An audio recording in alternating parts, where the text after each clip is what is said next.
विधि भंग हो गई, अब क्या होगा? विनाश होगा। रोकिए बाबा, अब आपका ही सहारा है। जब देव परंपरा भंग हुई है तो गुरु परंपरा भी भंग होगी। अनर्थ हो जाएगा, प्रलय भी हो सकता है। सूर्योदय हो चुका था। त्रिपुर सुंदरी के मंदिर के पट सर्वज्ञ ने बंद करा दिए थे। ये बात पूरे पट्टन में आग की भांति फैल गई। रुद्रभद्र ने प्रायश्चित के रूप में उपवास करके पंचाग्नि तप आरंभ कर दिया था। मंदिर के मुख्य द्वार के सम्मुख एक विशाल वटवृक्ष था। उसी के नीचे 5 बड़ी बड़ी धुनियां धधक रही थी। उनके बीचों बीच रुद्रभद्र कुशा के आसन पर बैठा था। उसकी पलकें झुकी हुई थी और मोटे मोटे काले होंठ हिल रहे थे। वो उच्चाटन मंत्र का पाठ कर रहा था। उसके पूरे शरीर में राख लिपटी हुई थी और वो केवल लंगोट पहना हुआ था। सैकड़ों मनुष्य उसकी इस लीला को देख रहे थे। ये संख्या निरंतर बढ़ती जा रही थी। लोग भयभीत होकर किसी अनिष्ट की आशंका कर रहे थे। 2-4 अघोरी उसे घेर कर बैठे हुए थे और कुछ धुनियों में लकड़ियां डाल रहे थे। सिंदूर से भैरवी चक्र बनाया गया था। उस पर लाल सिंदूर से रंगा रंग बिरंगे धागों से लपेटा एक मनुष्य का पुतला रखा गया था। इस पुतले को उड़द के आटे से बनाया गया था। रुद्रभद्र बीच बीच में कुछ अस्पष्ट किंतु भयभीत करने वाला उच्चारण करके पुतले पर उड़द फेंक रहा था। एक अघोरी भयभीत होकर रुद्रभद्र के सामने आया। उसने हाथ जोड़कर कहा, रोकिए प्रभु रोकिए। किंतु रुद्रभद्र ने उत्तर में केवल एक शब्द कहा, नहीं। वो शीघ्रता से मंत्र पढ़ने लगा और उड़द फेंकने लगा। उसे देखकर उपस्थित समुदाय और भयभीत हो गया।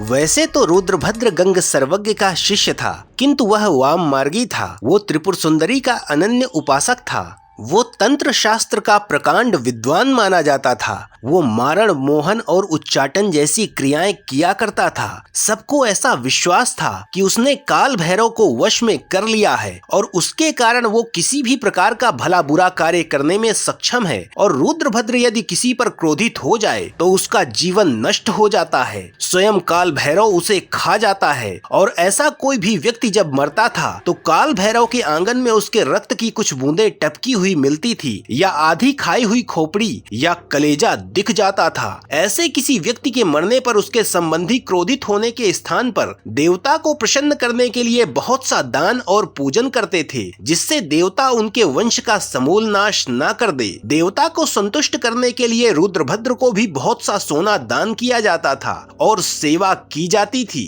रुद्रभद्र का शरीर जिस प्रकार का भयंकर था, उसके विचार और कर्म भी वैसे ही थे। उसने ऐसा प्रपंच तैयार कर रखा था कि कोई भी मूर्ख, विद्वान, धनी या निर्धन उसके पाखंड में पड़ जाता था। उसने सफलतापूर्वक ऐसा वातावरण निर्मित कर दिया कि त्रिपुर सुंदरी का पट बंद होना और पूजन विधि भंग होने को सब बहुत भयंकर घटना मानने लगे। मंदिर में पूजन और साधना के नाम पर पाप और दुराचार करने वाले दुष्टों की सारी मस्ती और हुड़दंग बंद हो गई थी। मांस मदिरा का प्रसाद, सुंदरियों का सुख और देवी की आड़ में होने वाले सारे पाखंड एकाएक रुक गए। एक अघोरी ने कहा, बाबा ऐसा तो बीते 50 वर्षों में कभी नहीं हुआ। रुद्रभद्र ने कुछ नहीं कहा। उसके होंठ हिलते रहे। एक दूसरे अघोरी ने खड़े होकर महालय की ओर हाथ उठाकर ऊंचे स्वर में कहा, सर्वज्ञ ने पाप किया है, सर्वज्ञ का पतन हो चुका है।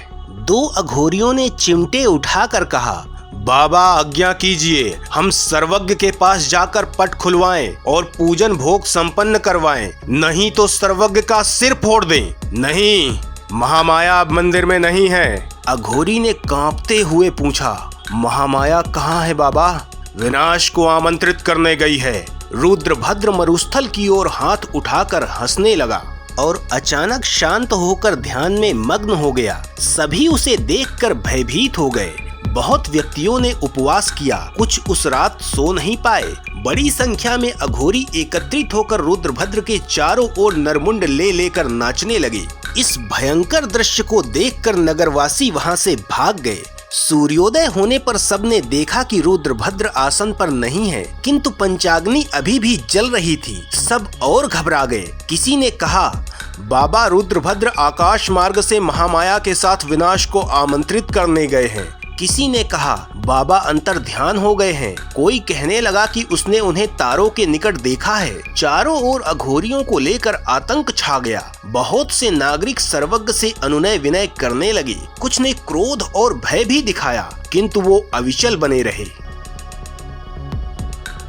सोमनाथ महालय के बाहर खाई के दूसरी ओर दक्षिण दिशा में एक भयंकर श्मशान था। दक्षिण भाग में ही महाकाल भैरव का मंदिर था। ये मंदिर अघोरियों का था। इस मंदिर में तंत्र साधना करने वाले मारण मोहन उच्चाटन जैसे प्रयोग करते रहते थे। बहुत से अघोरी इस श्मशान में रात के समय वामपंथी क्रियाओं की सिद्धि करते थे। ये बात प्रसिद्ध थी कि जब कोई अघोरी साधक शव की छाती पर बैठकर साधना करता है तो पिशाच उस शव में प्रवेश करता है और मृत शरीर जीवित व्यक्तियों की भांति ही उठकर उस साधक की असीमित इच्छाएं पूरी करता है। इन अघोरियों से सामान्य मनुष्य बहुत भयभीत रहते थे। ये अघोरी अधिकांशतः चिता की राख अपने शरीर में लपेटे, जगह जगह काजल और सिंदूर लगाए हुए, निर्वस्त्र या व्याघ्र चर्म कमर में लपेटे हुए नगर में आते थे। ये हाथों में किसी पशु की बड़ी हड्डी, मनुष्य की खोपड़ी लिए हुए और मदिरा के नशे में धुत होकर आते थे और जो मन करता था वो उठा ले जाते थे। उन्हें रोकने का कोई साहस नहीं करता था। महिलाएं अघोरियों को देखते ही बच्चों को अपने घरों में बंद कर देती थी।